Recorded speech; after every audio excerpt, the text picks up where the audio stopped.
Picture this.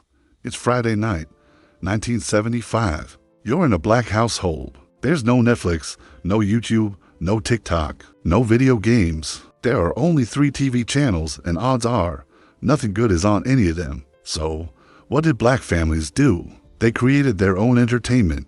The living room became a stage, a concert hall, a comedy club, and a game room, all rolled into one. Black children put on talent shows for their parents and relatives, singing songs they learned or reciting poems from school. The adults played card games that lasted for hours, with trash talk and laughter filling the entire room. Someone would put on a record, and suddenly, all the furniture was pushed back so people could dance. Grandparents told stories about the old days that had everyone hanging on their every word. You'd hear the distinctive slap of dominoes on the table, a sound that meant serious competition was underway. The radio played programs that brought the whole family together to listen. This entertainment wasn't professionally produced or expensive. It was homemade, participatory, loud, and interactive. It created memories that would last for decades. Today, we're diving into 8 ways black families entertain themselves before cable TV.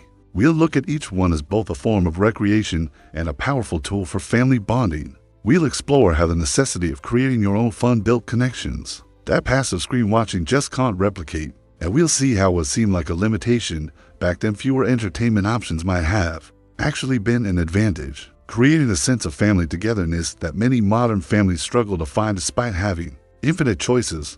First up, listening to the radio across America in the 1970s. Radio programs were family events. Everyone would gather in the living room, huddled around the radio for shows the whole household followed week after week. The radio in black households wasn't just background noise like it often is today. It was appointment listening. It was entertainment that demanded your attention and brought families together. Families would tune into specific programs at specific times, making sure everyone was present and quiet when their favorite shows came on. Radio dramas, comedy shows, music programs, sports broadcasts, all of these drew families together in a way that seems almost quaint now, but created shared experiences that bonded them. Children would sit with their parents and grandparents, listening to the same stories, laughing at the same jokes, and following the same ongoing narratives week after week. The adults would discuss what happened on their favorite programs, debating plot points or predicting what would happen next. In black communities,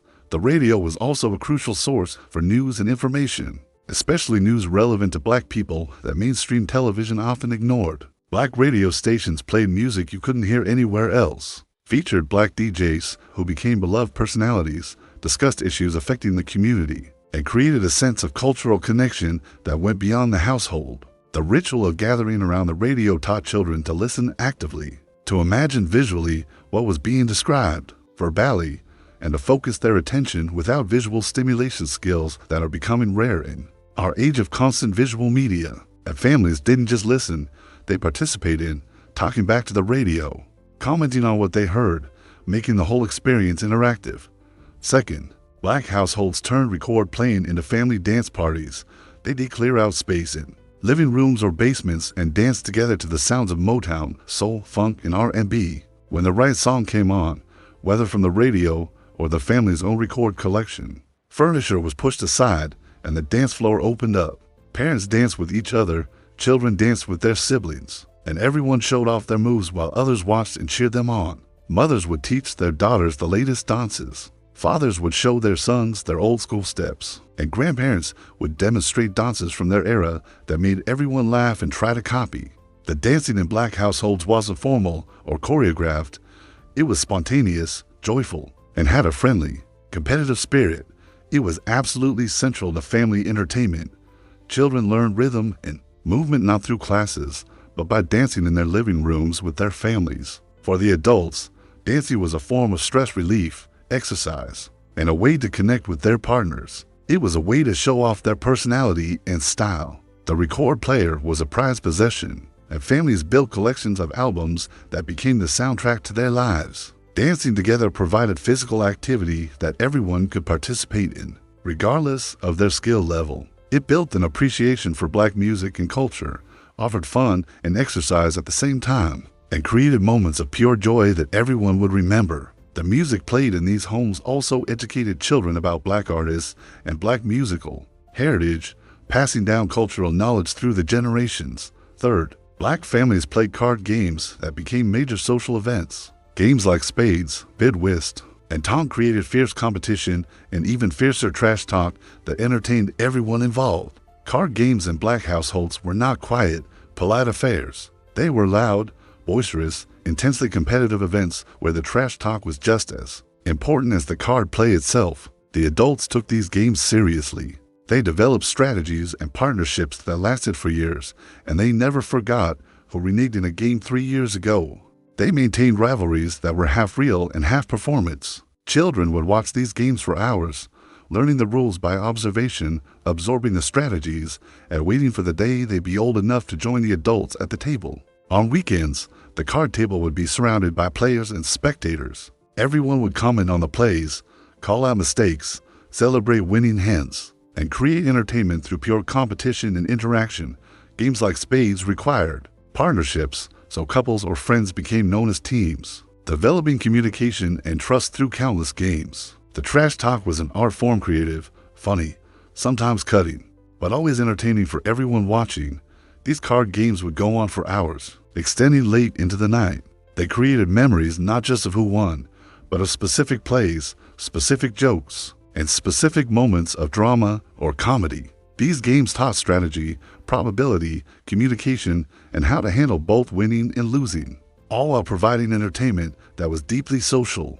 Black households throughout the 1970s played dominoes with a passion and skill level that turned a simple tile game into major entertainment for players and spectators alike. The sound of dominoes being slammed on tables was the soundtrack of black social life at homes, on porches, at family gatherings, anywhere black people gathered and needed entertainment. Black men particularly embraced dominoes, developing strategies and rivalries that made every game meaningful. The dominoes in black families weren't played gently, they were slammed down with force and flair, the louder the better, with the sound itself being part of the performance and intimidation. Black children growing up in the 70s remember the distinctive crack of dominoes hitting tables, the calls and trash talk, the intense focus of the players, the spectators crowding around offering commentary. Playing dominoes in black communities required skill, strategy, and the ability to count quickly, but it also required personality. The game was as much about the performance as the actual play. Black families passed down domino skills and strategies from generation to generation, with older black men teaching younger ones the game's subtleties. The social aspect of dominoes in black households meant that the game facilitated conversation, bonding, and community building while also providing entertainment.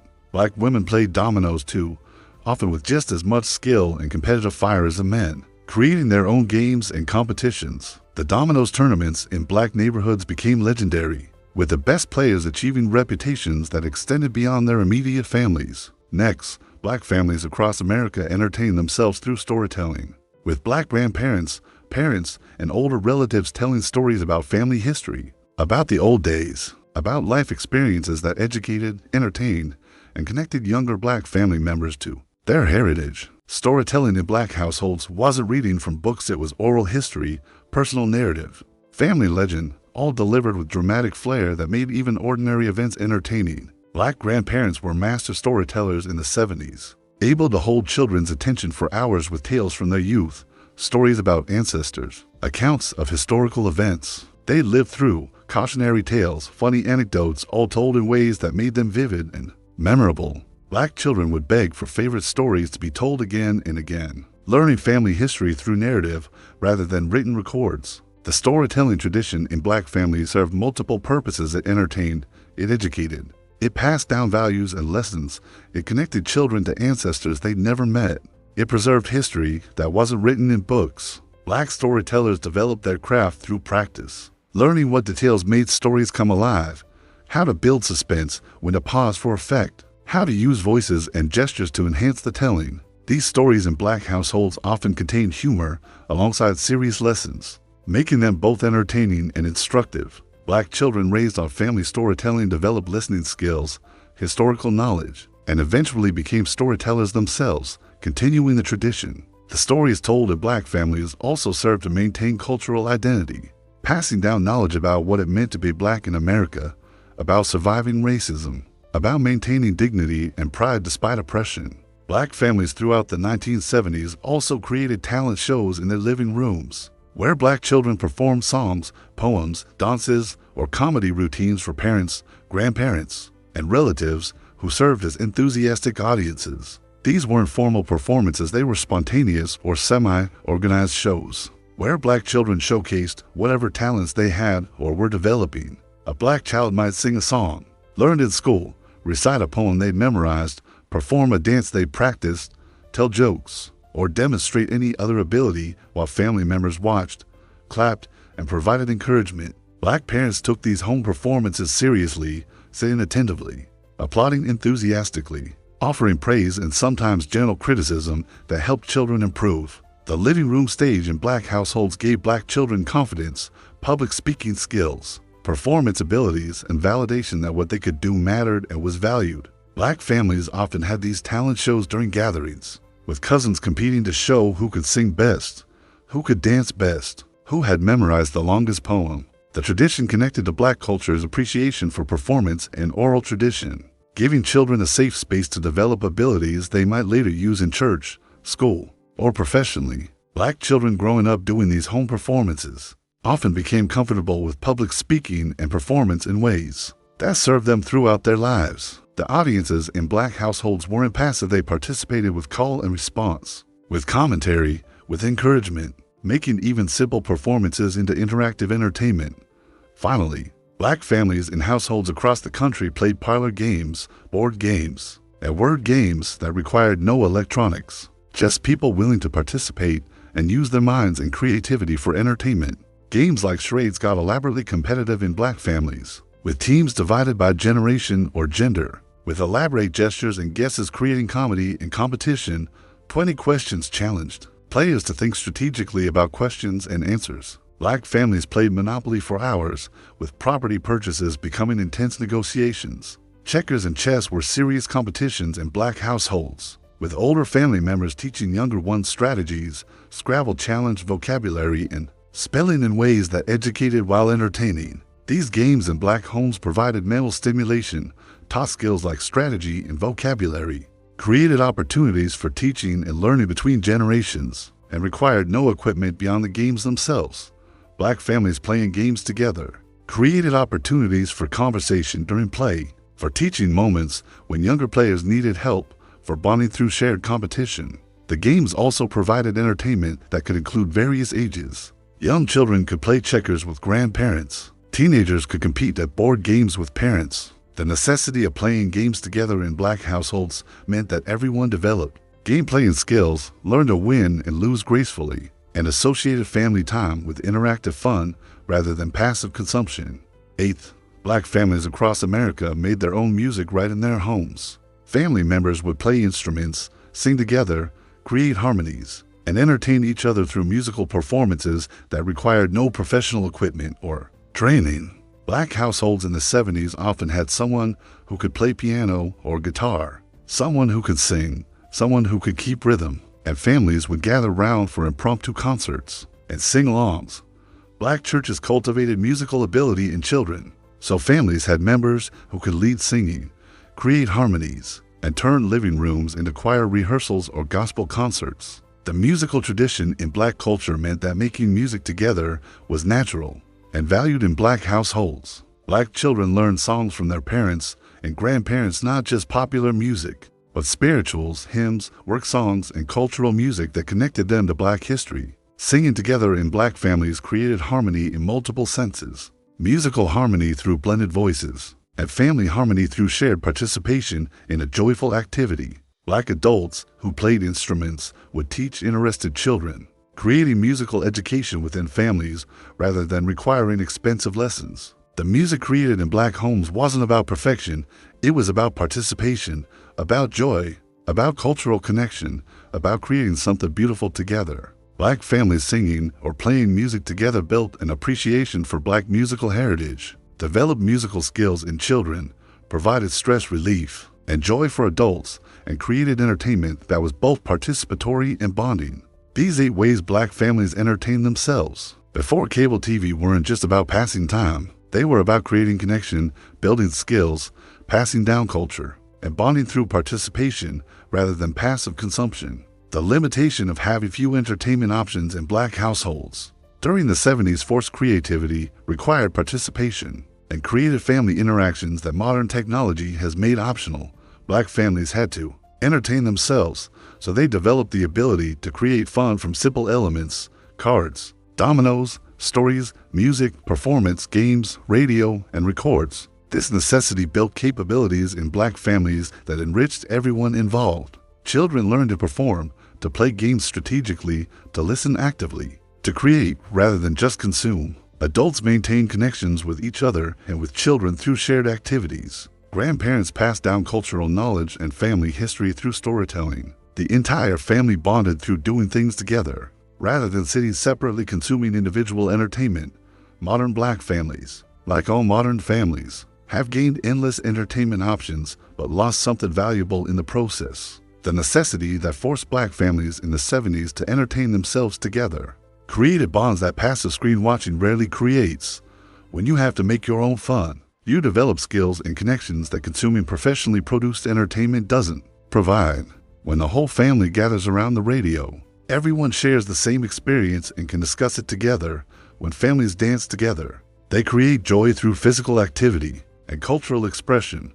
When card games and dominoes bring everyone together in friendly competition, they build relationships through interaction. When stories get told, cultural knowledge transfers from generation to generation.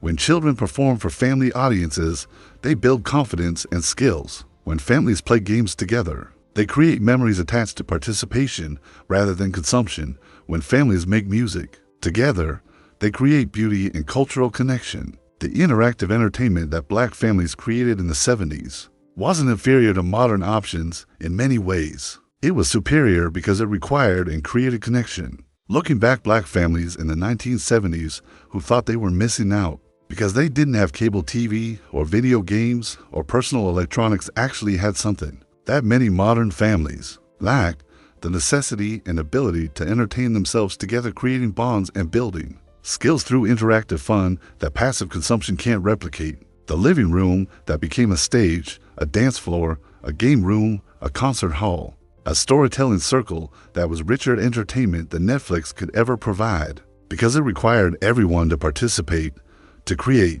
to interact. And while no one would argue against having entertainment options, there's something worth reclaiming from the era when Black families had to make their own fun. This is the understanding that the best entertainment brings people together, rather than separating them, that creating is more fulfilling than consuming, and that family bonds strengthened through shared participation and joy.